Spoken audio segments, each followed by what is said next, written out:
بسم اللہ الرحمن الرحیم۔ ظہر کا ٹائم جو ہوتا ہے یہ اللہ تبارک و تعالیٰ کے نزدیک بہت خاص اہمیت کا حامل ہے۔ ظہر کے وقت آسمانوں پہ دوزخ کو دہکایا جاتا ہے اور دوزخ جو ہے وہ خود تپش کا شکار ہوتی ہے، اسی لیے اکثر زمین پر اس ٹائم گرمی بڑی شدت کے ساتھ ہوتی ہے اور لو ایک چلتی ہے گرم۔ تو آپ صلی اللہ علیہ وسلم نے فرمایا کہ دوزخ کی جو تپش ہے اس کو ٹھنڈا کرنے کے لیے ظہر کی نماز سے پہلے 4 رکعات سنتیں ادا کرو۔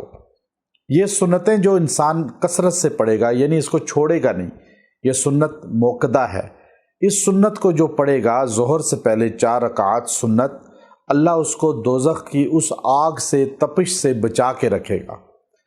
اب جتنا یکسوئی سے آپ سنتیں ادا کریں گے ظہر کی، اتنا ہی آپ کو سکون ملے گا۔ آپ اس چیز کو نوٹ کریں، ظہر کی سنتیں بڑی خاصیت کی حامل ہیں اس وجہ سے۔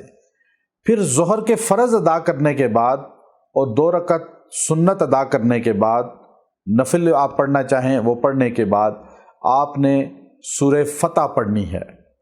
جو انسان ظہر کے بعد سورہ فتح پڑھتا ہے، اللہ تبارک و تعالی اس پر رزق کی برسات کر دیتے ہیں۔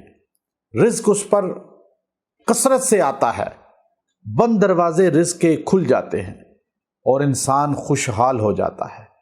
بہت سے ایسے لوگ جو ٹینشن کا شکار تھے، بہت زیادہ رزق کے لیے مارے پھرتے تھے، ہر جگہ سے دروازے بند ہو چکے تھے اور بدحالی کا شکار تھے، میں نے جب ان سے کہا کہ آپ سنتیں بڑی خوش و خضوع سے ادا کریں ظہر کی، اس کے بعد جماعت سے نماز پڑھ کے اور باقی سنت ادا کرنے کے بعد سورہ فتح کو تلاوت کریں، اور سورہ فتح کو تلاوت کر کے آپ دعا کریں۔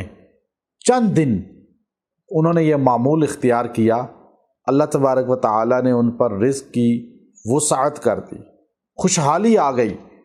تو یہ مرد عورتیں اپنا وظیفہ بنائیں۔ اگر مثال کے طور پہ کسی کو پڑھنی نہیں آتی سورہ فتح، تو وہ ریکارڈنگ سن لے، سورہ فتح کی ریکارڈنگ سن لے، انشاءاللہ اس کو بھی یہ فیض حاصل ہو جائے گا۔ وآخر دعوانا ان الحمد للہ رب العالمین۔